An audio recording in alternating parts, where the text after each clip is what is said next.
Hi there, welcome to the Ayreon Museum, and please let me be your guide for the day and show you this wonderful painting by Jeff Bertels. It's the painting I used for the cover of Into the Electric Castle. Jeff himself calls this painting the Lord of the Castle and the Lonely Traveler, so for him this is the focal point. But of course for us it's the Electric Castle. Okay, let me first tell you how I came in contact with Jeff. Because this is Electric Castle is a very honest album, you know, no samples, all real instruments and stuff. I really wanted a real painting instead of a computer graphic or something done on a computer. So I was looking for a real painter, and my brother saw his work on a gallery, and he sent me this brochure. There you go. And I saw the brochure and I thought, well, that's the guy. So I went there with the guy who did the layout of the booklet. And in his house he had all these paintings everywhere, you know.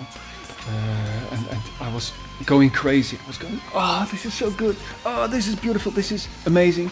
And the art guy was going like, stop it, because he saw the price going up, you know. Well, anyway, I approximately told Jeff what he had to paint. What I wanted in the painting, you know. I told him about the story, and I told him about the titles of the songs. For instance, here you see the Rainbow Bridge. You see the Garden of Emotions. You see the two gates here, the Tower of Hope. Of course, there's space. You know, I wanted space in the or constellations, as our dear fish calls it. Here you see the voices in the sky. Oh yeah, this is funny. I told him, well, it's an electric castle, you know, so I want something electric in there. And he's going like, yeah, but I'm a fantasy painter, you know. I paint little monsters and stuff, and I don't paint electricity. So especially for me, which was a big concession for him, he painted this little electric light here. It's a weird sort of kind of like a Jeff construction, you know, but there's actually a little electric light coming from there. So thank you, Jeff. Okay, this album Into the Electric Castle was recorded on prehistoric ADAT recorders. I think we had, let me count, yeah, we had 7 of these babies running. So loads of tracks and lots of synchronization problems. Luckily nowadays I work with Pro Tools, so no more synchronization problems. Okay, let me just play you a few parts on their own.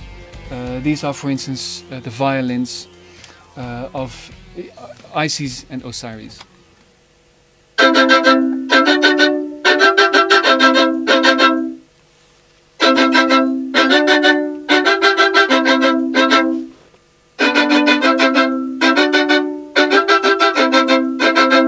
Played by Erne Olla of the Metropole Orchestra. After this you'll hear the sitar. I don't know if it's sitar in English, anyway it's sitar in Dutch.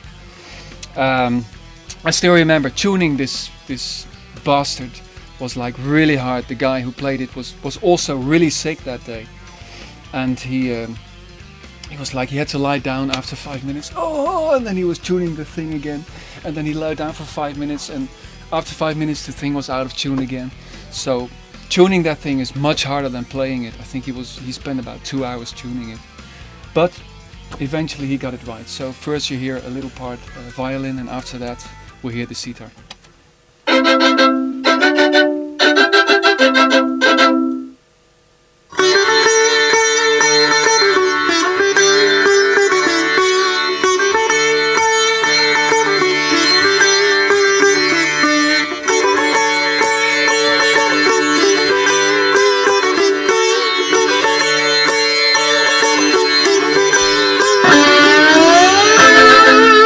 That was a guitar solo, but you don't want to hear that. Okay, I'm gonna play you a little part of Isis and Osiris with the mandolin. Here we go.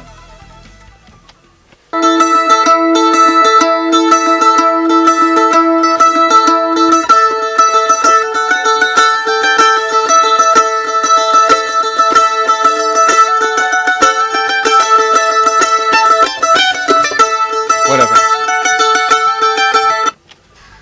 I was looking for a drummer for into Electric Castle, and I wanted someone like Cozy Powell, like John Bonham. You know, I wanted someone with power, but also with a feel.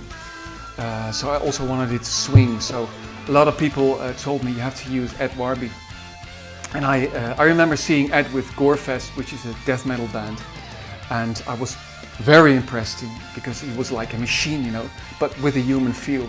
But I thought, yeah, but he's a metal drummer, you know, he's a death metal drummer, and I think Electric Castle has a lot of prog in it. So, but as it turned out, I spoke to Ed, and he told me that he's a huge prog fan, and we have the same roots, you know. We like the same bands. We like Deep Purple and Rainbow, but also the whole prog scene. So he said, well, let me give it a try, you know, for Electric Castle. And he came in the studio, and I told Oscar, the technician, like this part is really hard. You know, this is a really strange time measure, and he's gonna make a mistake here. Watch out.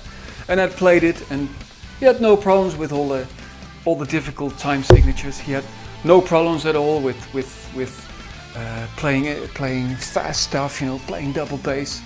And I have to tell you that I was amazed by this guy. And same thing as with Damien, I heard him play, and I thought, well, he plays what's in my head. You know, this is exactly what I want. Okay, I'm gonna play you a little part of the amazing Ed Warby now. Remember, this is the first time I ever saw him drum, and he did this fill.